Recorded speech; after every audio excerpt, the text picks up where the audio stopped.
Greetings all. Dr. Raphael X here with my returning guest friend here, Dr. Michaud. And today we have an interesting show, which similar to your name, Michaud show, on phenomenology. So we're actually going to do a phenomenology on phenomenology in what we can. It's kind of like an intro within an hour. So please subscribe. Click on the like button, the notification button, all that stuff. And let's start with a sign of the cross. This is a Catholic YouTube channel. We do want to promote Catholicism. So we start with signing the cross in the name of the Father and of the Son and of the Holy Spirit. Amen. So basically, this show, this channel, really wishes to promote Catholic intellectualism because what's really at crisis here in Catholicism, in theology, is philosophy. You cannot have theology without philosophy because philosophy is basically the faith explicated using human categories. So you need that's what theology is. So we need a sound philosophy. All the heresies that have ever exist are really deep down. They're deep down philosophical errors. Nestorianism, monophysitism.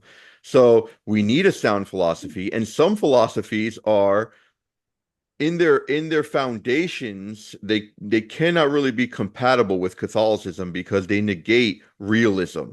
So we have to be very much rooted in realism that we can that reality exists extramentally outside of us.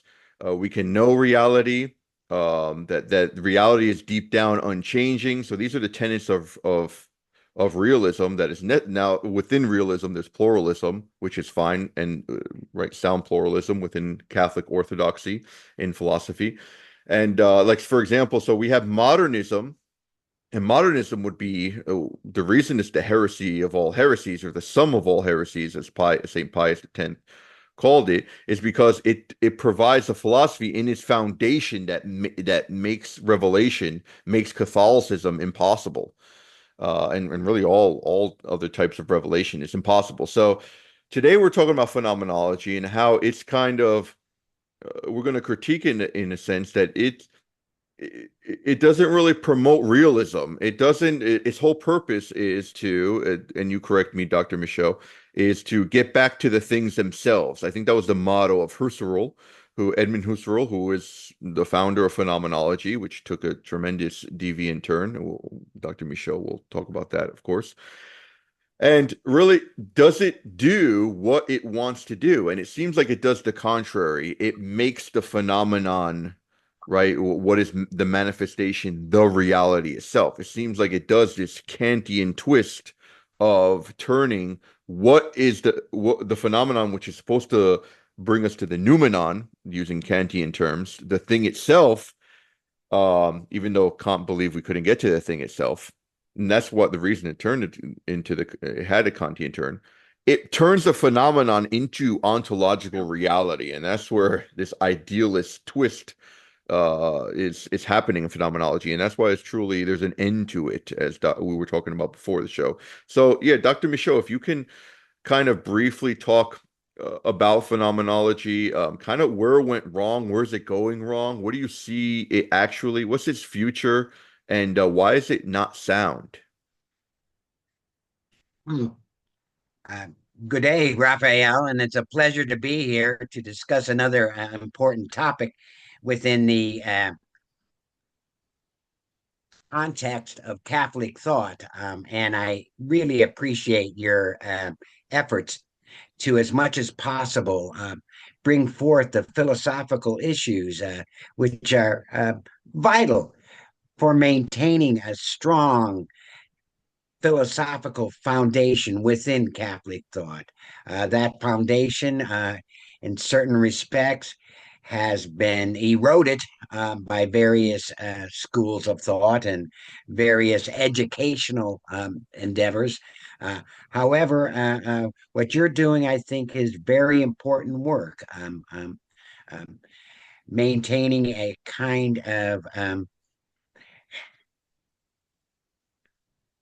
reinforcement and invigoration of Catholic thought so that we can understand its relevance and further understand those views which really, frankly, undermine Catholic thought and have done so for the past 50 or more years. On to phenomenology, however. I want to begin by pulling out something from John Paul II, Crossing the Threshold of Hope. We've discussed this before in previous sessions, and that is what he calls, again, from the Crossing the Threshold of Hope, what he calls the great anthropocentric shift. Remember, in the great anthropocentric shift, what we have is a privileging of the philosophy of subjective consciousness over a realistic philosophy of existence. The philosophy of subjective consciousness privileged, emphasized over a realistic philosophy of existence. In accord with what you said earlier, realism is the philosophical foundation, the baseline philosophical position of Catholic philosophy. That anthropocentric shift occurred in the modern era. And I'll say this: phenomenology is exhibit A of swirling into that anthropocentrism, which John Paul II and many other important thinkers have pointed out. Exhibit A, because what it does is focus exclusively on subjective consciousness. So much so that it is constantly slipping into a kind of solipsistic subjectivism. Mhm. Solipsism, the self alone by itself. Huh? Husserl, Edmund Husserl, the founder of, we could call him the founder of phenomenology. There were others and influences, of course, Franz Brentano and others. But Husserl emerged historically as the principal, the leader of phenomenology. Some of his students and others picked up his various themes of investigation, but it was Husserl who defined the project early on. And it's due to Husserl's, I'll say, bad turns that phenomenology just butted up against a dead end. And that dead end being a phenomenalism, which ultimately slips into that solipsistic subjectivism. Um, Phenomenalism is the view that only the phenomenon, what appears within human experience, is real. Okay, phenomenalism. Um, I believe Husserl, unfortunately, falls into phenomenalism and ultimately into a complete and thorough subjectivism. But let me kind of start with basics here. Um, uh, Phenomenology is the attempt to investigate the and describe the meaning of being insofar as what is, being what is, appears to and within human experiences, the experiences of the human subject. It attempts to understand how human beings experience the world as meaningful. It analyzes and describes the meaning of phenomena, not in an attempt to explain the worldly being of phenomena, but to describe the phenomena as such. It offers phenomenology, offers no proofs for existence or non existence, and there's no speculation offered regarding the nature of being qua being. It's an investigation and description, as I said, of of meaning insofar as what is appears and within human experience.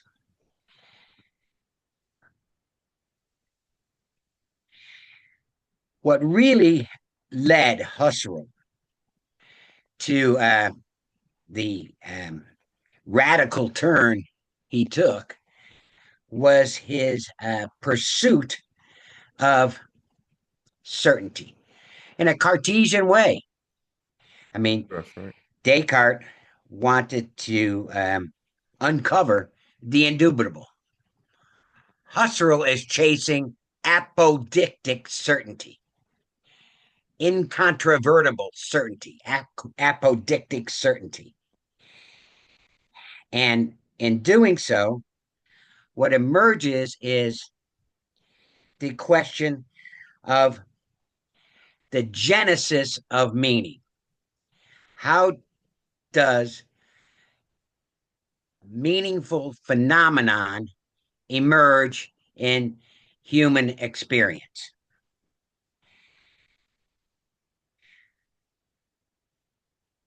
In order to be able to investigate and describe that process, Husserl exercises what he calls a phenomenological epoche, a bracketing. Mm, yeah. The world, the worldly being, is suspended. Right. So the focus is exclusively then on the phenomenon, what is appearing in consciousness. However, at a certain period in his career, Husserl recognizes that even with such phenomenological bracketing, the phenomenological epoche, there's still the possibility of error, Hmm. just as Descartes encountered those sorts of barriers too. Um, so he more and more um, pursues this apodictic certainty, not just by employing a phenomenological epoche, just dealing with the phenomena. No, in his Cartesian meditations, which is a landmark turning point, I believe, in Husserl's career, the Cartesian meditations, he invokes what he calls a transcendental epoche. Where does meaning come from? Well, he can't say with certainty when he's just dealing with phenomena. It could be a dream or something. But with the transcendental epoche,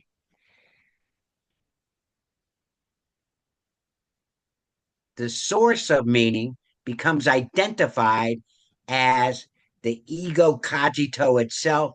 In other words, the transcendental ego. The transcendental ego, which Husserl uncovers through his transcendental epoche, is an absolute origin for constituting meaning.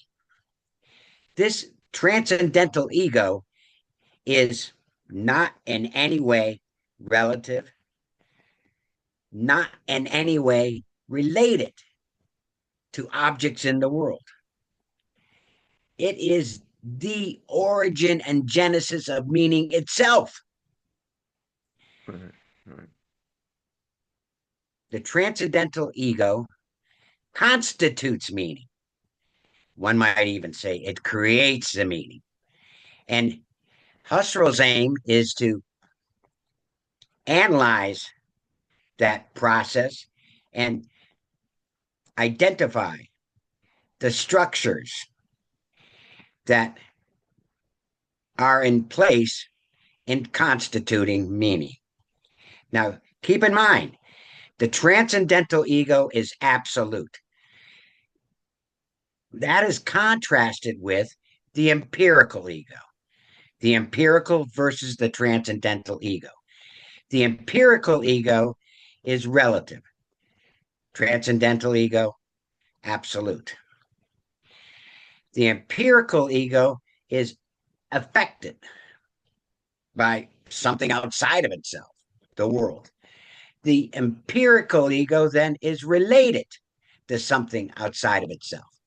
But it is precisely the empirical ego which is suspended with Husserl's employment of the transcendental epoche. If I could just say the transcendental, so we understand this in scholastic terms, and even in regular conversation, transcendent, or traditionally is above and beyond us, outside of us. But with the shift in modern philosophy, this is a Kantian shift for sure, because Kant was the first one to Oh, sure. use the transcendental as in this subjective aspect. So when you hear that's why it's really important to know the language of the philosopher, because if you hear transcendental, that term in Kant, it doesn't mean the same, even though it's the same term. It doesn't mean the same thing in like scholastic, realism. No, So yeah, just wanted no. to. So that confused me And reading it's Kant and it's actually. that Kantian tradition which differentiates between an empirical ego and a transcendental ego Right. as well. And that distinction, Husserl maintaining that with the use of the transcendental epoche, you can get inside the transcendental ego in a sense. You philosophize from the very perspective, which perspective Husserl believes is a universalized perspective. It's not limited by any kind of phenomena of the world. It's not limited by any external affectation. It Right. is, in a sense, the full and complete source of meaning. It's the source, the ultimate genesis of meaning. If I could just say, just add this, just to give a more of a emphasis on, because epoche is, well, it comes from a Greek word, but the way Husserl uses it, it's still questionable what he actually means. What you're saying is definitely the I think the most legit interpretation of, but even that, it's like that's why this is the whole problem. Phenomenology is not clear. Like we don't know what it is, and it's essentially it comes by this. It goes to this line of the epoche. If I could just say what Sallis wrote, who was a tremendous John Sallis, he was I don't know if he was a phenomenologist or a critic, but he knew phenomenology Both, well, both. and But you probably have heard of him, but he said oh, sure. the Husserl's epoche is nothing other than the installment of the phenomenologist within the correlation of consciousness and being, otherwise known by phenomenology as attentionality or immanence. And then he says, it takes the form of neutrality modification, neutralizing whatever real existence the object might otherwise be taken to possess, especially that unanalyzed objective existence that things in the world are naturally taking to have. By undergoing the reduction brought about the epoche, objects come to be taken as being precisely insofar as they present themselves in an intentional experience, that is, as being precisely insofar as they are intentionally present. So again, this obfuscation which you're alluding to between the what's manifest and what's real, like the whole notion of reality is kind of is in jeopardy in a sense. But I'm sorry. It's all generated. by the transcendental ego. And I mean, there is legitimate interpretation that for Husserl to in a sense philosophize from the purview of the transcendental ego is to speak universally. Right, right. It's to speak with apodictic certitude, okay? Because there are no, it's absolute, there are no limitations on the transcendental ego. Here, the empirical ego, and Kant spends a great deal of time with the empirical ego, especially in regard to what he calls the um, um, sense data, the Empfindungsdaten of that the subject receives. Okay, um, the empirical ego is affected by and affects things in the world. Okay, the empirical ego is relative. The empirical ego is heteronymous. Heteronymous. The transcendental ego is thoroughly and completely autonomous. It is not in any way subject to influences, the transcendental ego, coming from a world outside of itself or even coming from its own body. And that's a key point that I'm about to reach here Hmm. because Husserl, even with his transcendental epoche, his suspension of everything phenomenal, his own body becomes a phenomenon for him, which is suspended transcendentally. So his own body becomes a constituted product of his own consciousness, his transcendental consciousness. And there are structures in the way in which we constitute ourselves as embodied. Um, Kant's thoughts on space and time and so on have a great deal of relevance here. Husserl was familiar with that. And you can see even in his later, it's called the crisis period, the later works of the crisis period. Husserl, well, it, in a sense, he is disembodied. The transcendental ego is disembodied. Even that, so the body becomes a phenomenon for consciousness. Ultimately, it becomes a noema, a constituted object. A noema constituted by what? Constituted by the original noesis of the noesis and the noema of the transcendental ego. Is Uh, this related to what you call correlationism, which I think one of the critiques of phenomenology is that it has a strong correlationism between thought and being to the point where they merge. They're almost become indistinguishable. I don't know. I they think are, that's kind of yes. related to. I that's a good term. I believe it was using some of the critics or critiques of phenomenology, Yeah. but there's also a sense of this with being with sense that emerges in an kind of, I don't want to call it anti-Husserlian strain, but it certainly opposes Hmm. Husserl's transcendental turn. That's transcendental phenomenology in a nutshell. And ultimately, when it comes down to it, there's the solipsism. It Right. never gets outside of its own transcendental head.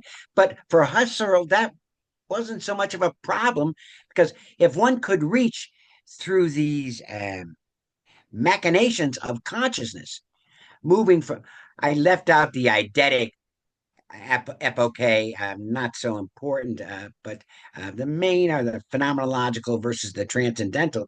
Because if one can maintain a transcendental consciousness, one is in a sense a spokesperson. Well, not even a person at that point, a spokesnoasis, huh? For being itself. Right. I mean, that is kind of far fetched, but that's where he winds up. And if you're familiar with the history of 19th century German idealism, you realize that that kind of perspective is not uncommon to a point within the German philosophical tradition. I mean, people like Fichte, Johann Gottlieb Fichte, Yeah. Hegel's Phenomenology of Spirit, Bruno Bauer, The Ego and Its Own. Those 19th century, some late 19th century German idealists thought the same thing. There is this transcendental consciousness which constructs the world. And if one can maintain that transcendental noesis, those transcendental intentionality, then one can differentiate how the world, how being is constructed, what are the structures, the principles, the categories, even for the construction of such being. I mean, it's in a sense a fulfillment of the Conscient project, relying a little bit on Descartes. And I want to point out again, you know, Descartes talked about his methodological doubt and so on. The epoches, especially the transcendental, is not methodological. This is not just a method. This is a kind of level of consciousness Mhm. which Husserl believed one can reach. When I was studying and researching at the Husserl archives, I used to I mean, and he wrote just daily, pages and pages. He would write for 4 or 5 hours, new stuff. Well, first he would correct the stuff he wrote the day before for some hours, and then write new stuff. And there are just the manuscripts are just voluminous. And the Husserl Archives has done a fine job putting them together. Most of them are all digitalized now and collected in the in various Husserliana, etc. I mean, it's incredible. But it was clear. I mean, and I have to respect the discipline there that Husserl himself was entering some kind of transcendental state. And I put that in quotes because I'm not sure exactly what it is, Raphael. He was entering some kind of transcendental state when he was writing that phenomenology. It was almost, he would edit it the next day, but it was almost a sense. And I, again, this is a term that has certain connotations, and those aren't the kind of connotations I mean, but it was a kind of automatic writing or something along those lines, if you're familiar with that term, and sometimes used in a paranormal sense, huh? Yeah. But this was nothing. Husserl believed you could enter that level of consciousness with, you know, the discipline of mind. Um, He was quite ridiculed, if I'm not mistaken, as a philosopher, sadly, but he was I remember reading about him being ridiculed to his day. I mean, one of the things in phenomenology, I mean, it seeks to defend, it seeks, it falls into what it seeks to attack, is what I'm trying to say. Because sure. basically it wants to go against essentialism. It wants to go against idealism. Essentialism, idealism, as the cliche says, two sides of the same coin. Uh, you know, um, uh he kind of wants to go back to the things themselves, but instead of doing that, he going back to the phenomenon themselves. He's making the phenomenon a type of in essence, ultimately. So it's a that's one to read this really quick because I thought this was good. But this is a really interesting book, by the way, The End of Phenomenology by Tom Sparrow. And he says Yeah. he says the corrupting force, according to Husserl, is what he calls the exteriorization of reason in the naturalistic objectivism that dominates the science of his day. So he's trying to go against objectivism. Naturalism attempts to subject every domain of existence to the rigor of mathematical science and ideally limit the sayable of the language of mathematics. And it jumps here. The phenomenological method of for Husserl is supposed to resolve this crisis by humbling the tendencies of naturalism and calling radically into question the presuppositions of objectivist scientists and philosophy. Phenomenology is the antidote, then, to the kind of naturalism that alienates the immortal human spirit by reducing it to a third party natural knowledge, which is interesting because it would seem for Husserl only the spirit is truly real, which is again we're kind of falling into this again this Some kind of essentialist. Bishop Berkeley Berkeleyism. Yeah, but Yeah. it's right on. It's correct. Sparrow's uh, criticism there is solid. Uh, um, Let me speak a little bit, though. I've kind of said enough about Husserl, perhaps, because there is this strain in phenomenology, and it has some merit to it. And that is not transcendental phenomenology, problems there. I mean, the transcendental ego, the be all and end all of being, okay, and meaning. Um, um, Existential phenomenology is important. And by existential phenomenology, and again, this isn't a movement that's kind of tightly knit. Here I'm including people such as Dutch philosopher William Luypen, Mm. another philosopher in the Netherlands, Stefan Strasser, the phenomenology of feeling, um, um, um, Maurice Merleau-Ponty, um, even the sociological phenomenologist, if you will, Alfred Schutz, important figure in this. Jean-Paul Sartre was in one way or another an existential phenomenologist. Um, so there's quite a panoply, and that's just to mention a few of thinkers in existential phenomenology. And there is some basic agreement with existential phenomenology as a critical reaction to Husserl's transcendental turn. And what they maintain is that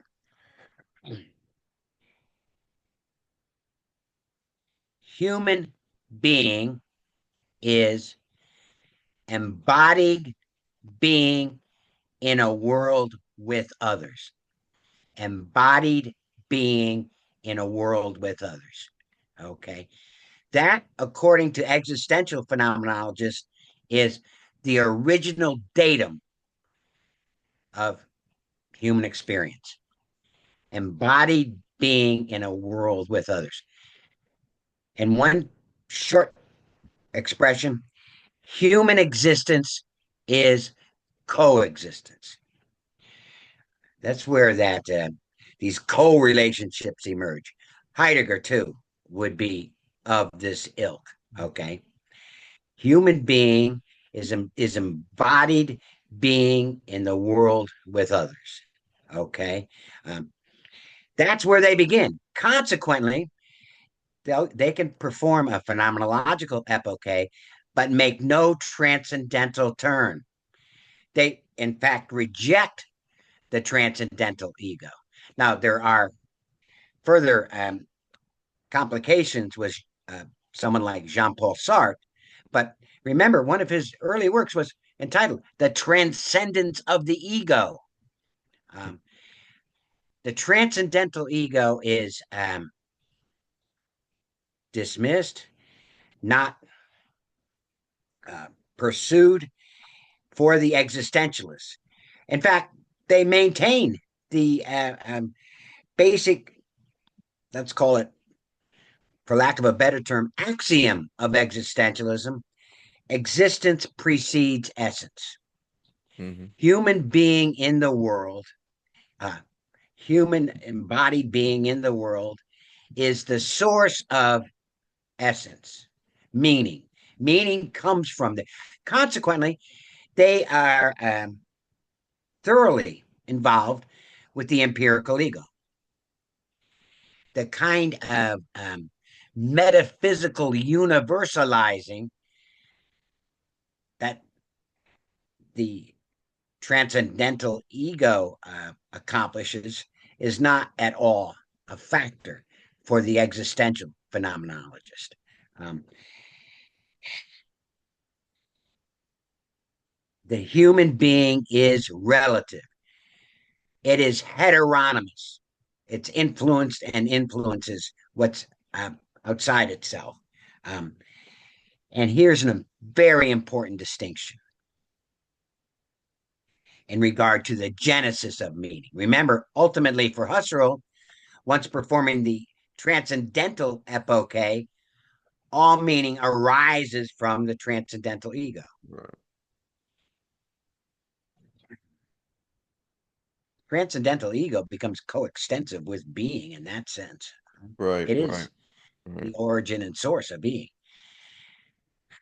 And this confusion stems from really, I think Husserl had to give phenomenology almost like an independent content, making it an independent um, branch of philosophy where it was a vague methodology, and it can serve as a, as a complement to metaphysical realism, but even as a method, which is kind of what you're alluding to towards the end here, even as a method, it's vague to define, because basically if you're just giving a thick empirical description or some poetical description, you're a phenomenologist. Every philosopher is a phenomenologist, in that sense, Yeah. because it's so broad.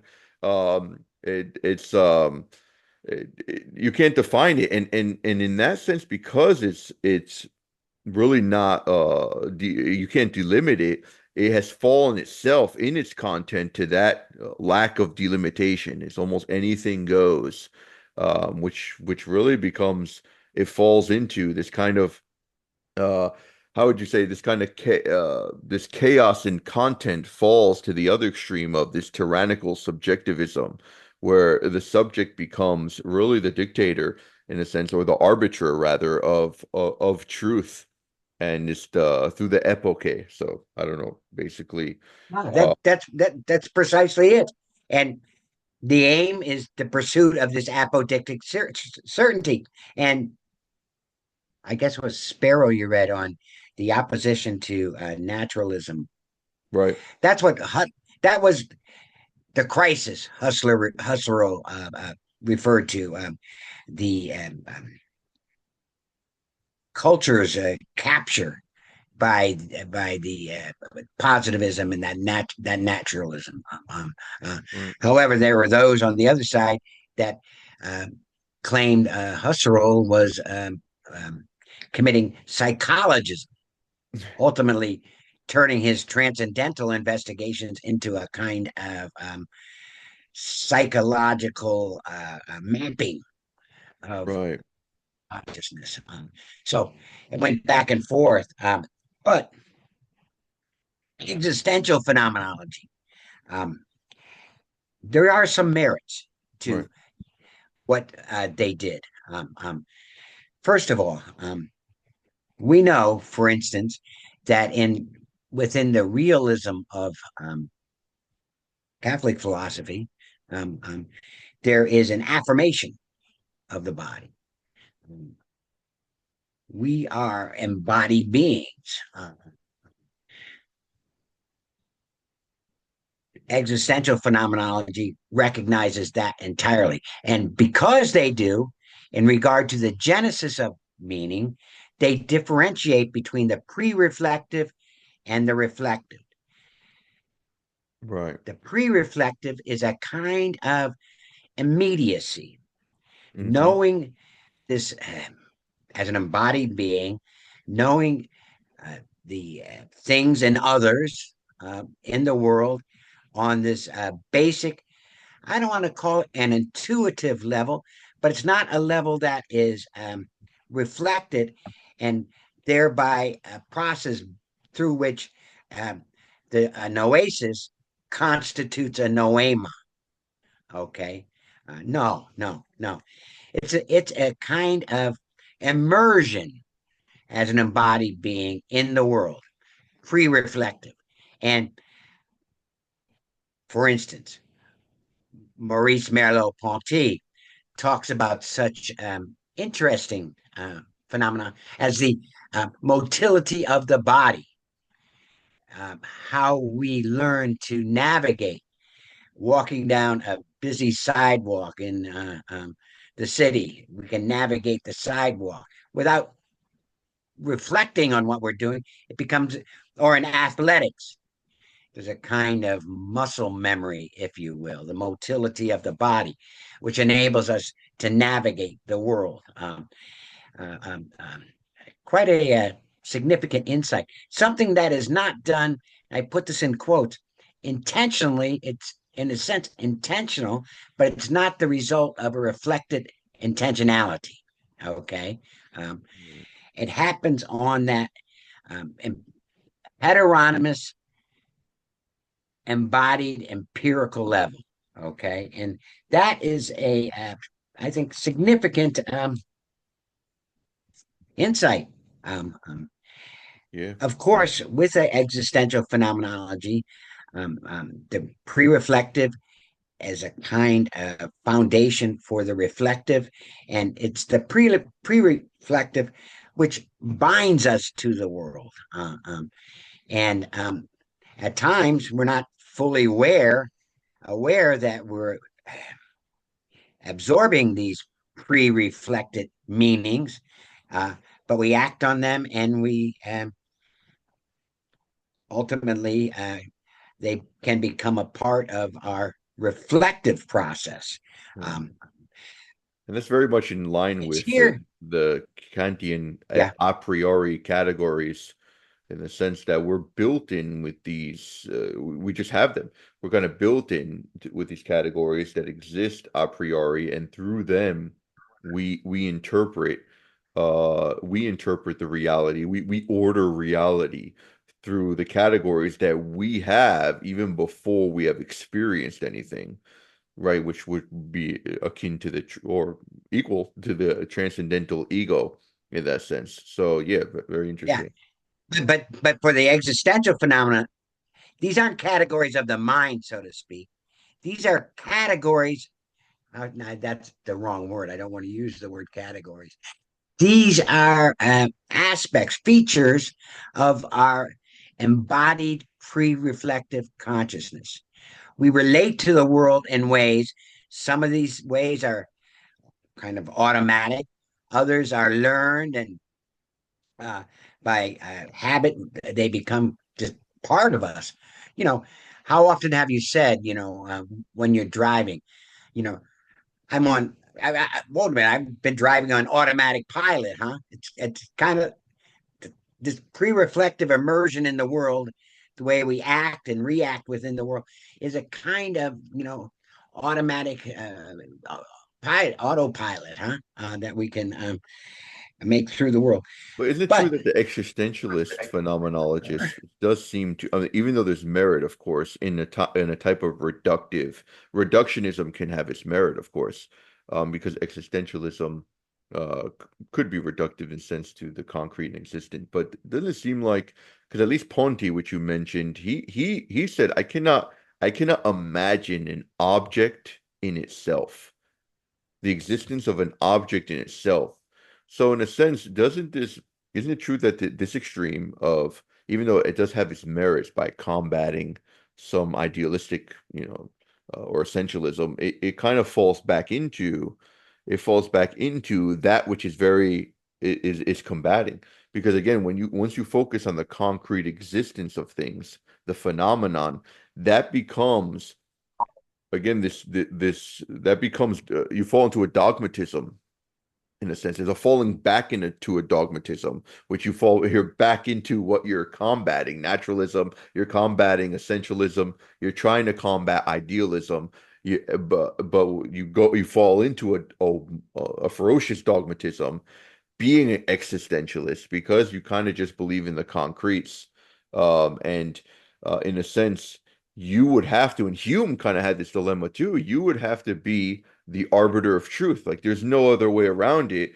You need metaphysical principles to even affirm something in the existential reality. Like the fact that you The can, only that even existence exists, you need prior metaphysical universal principles that you can rely on. So I don't know if that's making sense what I'm saying. but Hopefully it does. let me yes it does, because there are certainly limitations to existential phenomenology. Now, I do want to some of the merits. I mean, existential psychoanalysis. People like Carl Jaspers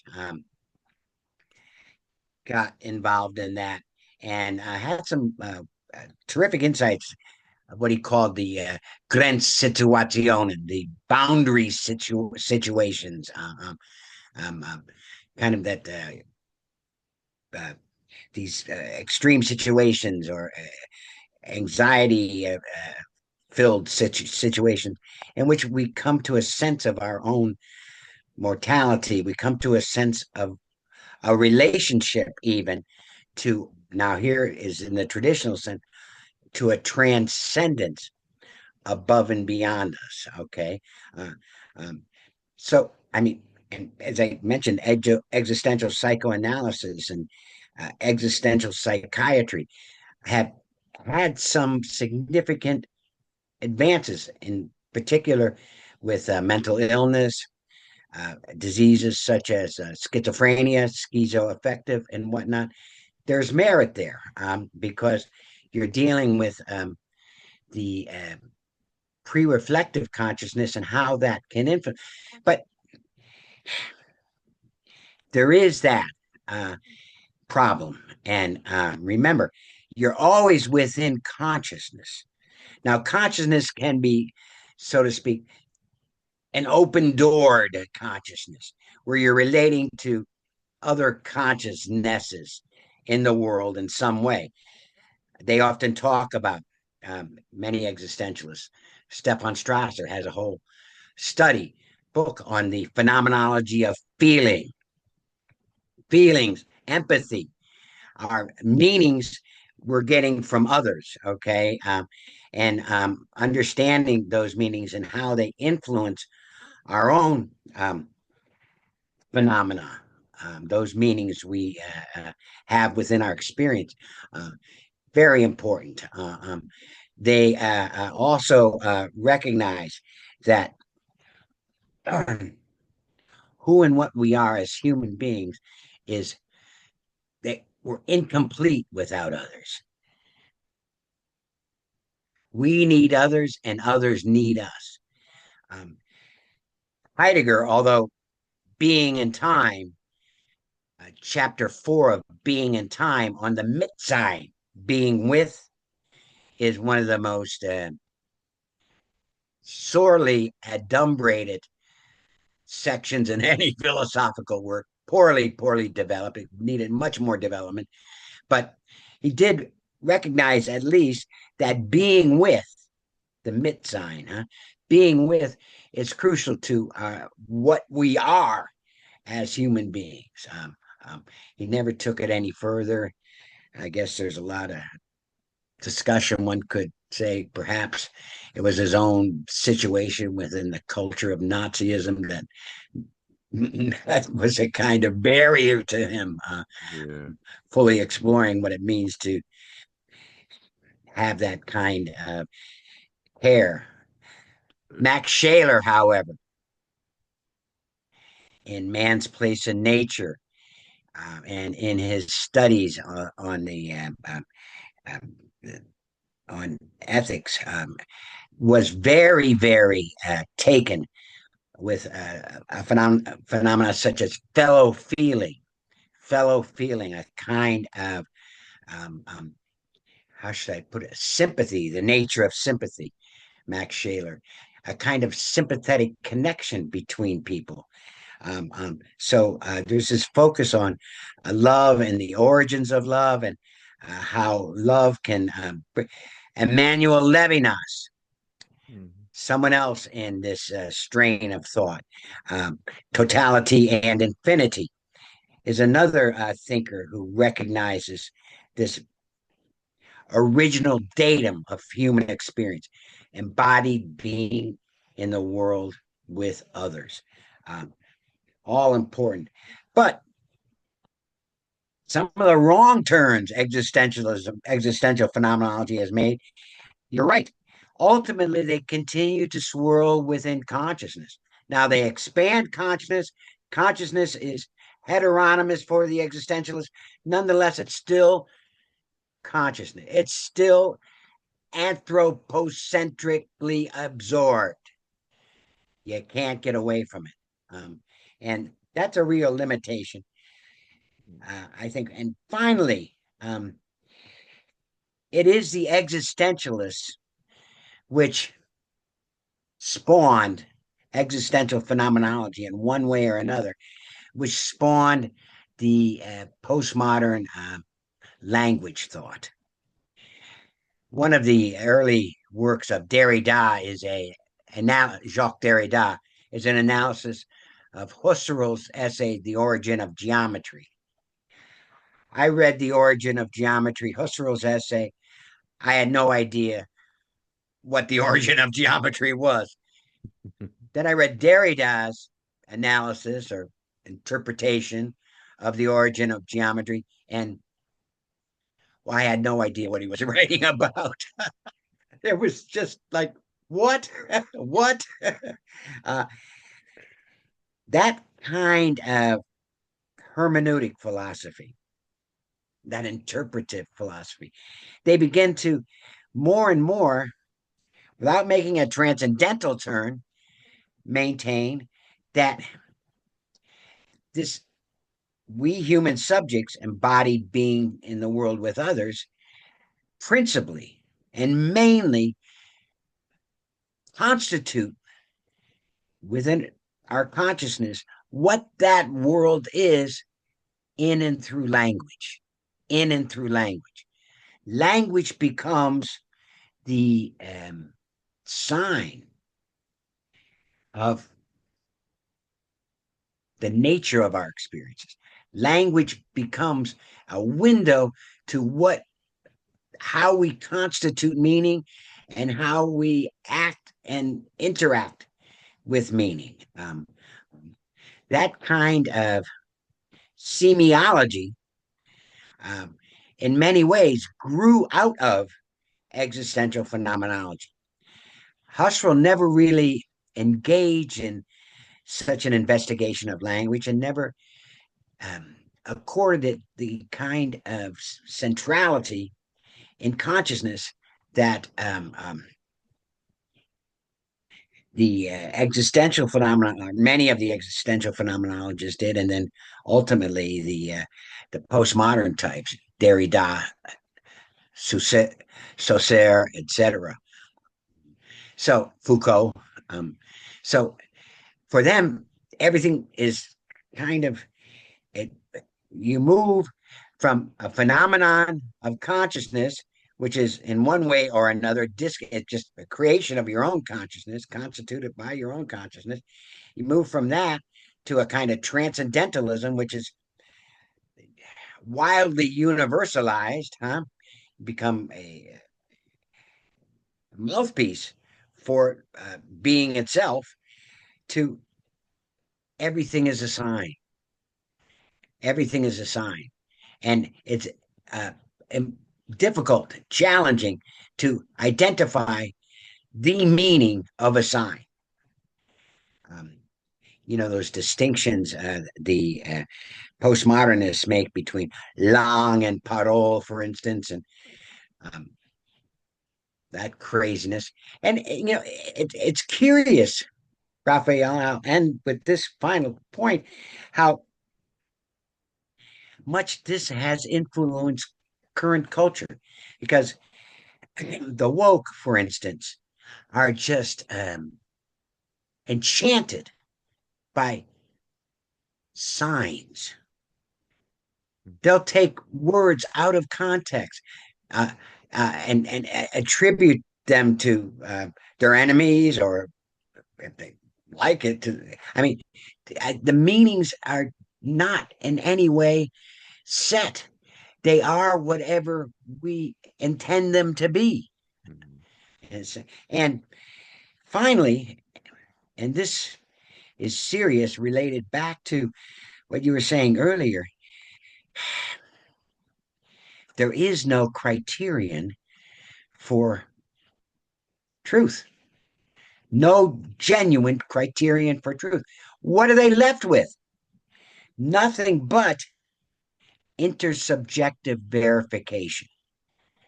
Intersubjective verification.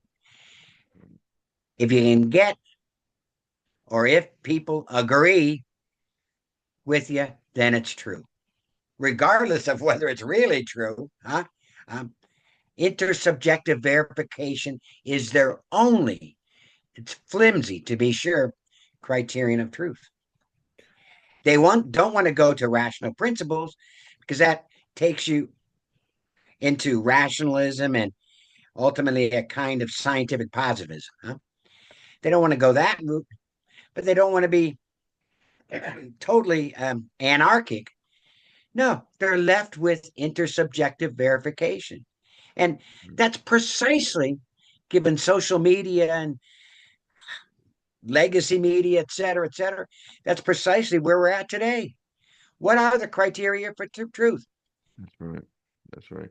That's funny you What's the say power? that because when I took a phenomenology class, which I took a class on it, it's a whole course, we used a book of who wrote an introduction to phenomenology. I enjoyed the book. I don't know if you heard of Sokolowski, but he wrote a book. Yeah, certainly. I've read much of his stuff. Very pro phenomenology, of course, and I wouldn't advise anyone because I think I got a B in that class. I'm usually A student in college, but no, actually, I might have gotten an A minus. But I my final paper was a critique of phenomenology, so that was a bad idea because obviously the teacher is biased in favor of phenomenology if he's teaching that. So don't critique the subject matter, right? Just as a kind of advice. But he Sokolowski defines phenomenology when you're talking about truth. He says, is a quote, the science that studies truth, which is it stands back from our rational involvement with things and marvels at the fact that there is disclosure. The things do appear, that the world can be understood, and that we in our life of thinking serve as datives for the manifestation of things. So I think Sokolowski, and this is what we've kind of been talking about before, uses phenomenology as a complementary philosophy or methodology to metaphysical realism. And basically, it's just a profound interpretation of reality. It's trying to not live what they call the natural attitude. You're not really kind of living according to the singular, according to on the surface. You're penetrating, you're going beyond through the phenomenon. You're going to, again, to use Kantian terms, the noumenon. Like that is the goal. The manifestation of the being has to affirm the being itself, kind of like in a sense the accidents have to affirm the substance of the thing, because accidents can't live on their own, can't exist right in themselves, so they exist outside the substance. And so basically, again, this is a very broad understanding of phenomenology, and it could be compatible with realism, but phenomenology as such, if we pinpoint it more, according to his founder, where he took it, where many of his followers took it, because actually Edith Stein, who was mesmerized by Husserl, she stopped following him because of this idealist Right. twist it took. So a phenomenology, according to that, it seems like it has to be rejected. It seems like we're at an end of it, especially if we want to affirm metaphysical realism. A Catholic cannot be a phenomenologist in the strict sense of phenomenology, with its vagueness, with its idealist Kantian bent, um, and basically that. I mean, we again, I think its positive note is just too broadly understood. We can accept to the point where we can accept it in its broad definition, but particularly phenomenology, I think, is antithetical to metaphysical realism, and that's not good for Catholic Oh, yes. orthodoxy. That's not good for our natural lives, right? We can't live like that. So I'll give you the last word, Dr. Michaud, if you want to say something, but I appreciate you being on. I'll give you the last word. I think that there are so many strains in phenomenology, which ultimately influence the kinds of weak philosophies we have circulating today. Um, Linguistic philosophy, and then the cultural depressions of the woke and cancel culture, etc. Understanding phenomenology, its 20th century history, the tensions and conflicts within phenomenology can enable one to better highlight, understand, and criticize these limited philosophies, ideologies, if you will, Mhm. which surround us today, which are the plague of any real culture. That's right. So it's important to study, is what I'm saying, Yeah, and to study it in a critical way. Recognize that no phenomenologist will give you any viable truth criteria. that's right. That's right. The best they can do, as with someone like Michel Foucault, the best they can do is identify power as a That's right. source of truth. That's right. That's what it comes down And to. unfortunately, that's our culture today. That's right. That's right. All right. Well, thank you very much, Dr. Michaud. Maybe we'll continue and do a to be continued because there's a lot can be said phenomenology, or maybe we'll pinpoint certain phenomenologists. But I think this is vital for understanding the time period, this extreme optimistic mentality kind of we're living in, where experience or the ideal is the subject, the experience, as opposed to the objective truth. And yeah, well, thank you for coming on, and we'll leave it at that. God bless you all, and Thank delve more into it. These YouTube videos should only be kind of like a kind of a spark in interest. So don't just rely on YouTube videos. Delve into the books, read the books, and yes, always leave time for that. Well, thank you very much, Dr. Michaud, and God bless you. Thank you very much too, Raphael. It's always a pleasure having conversation with you. Appreciate it.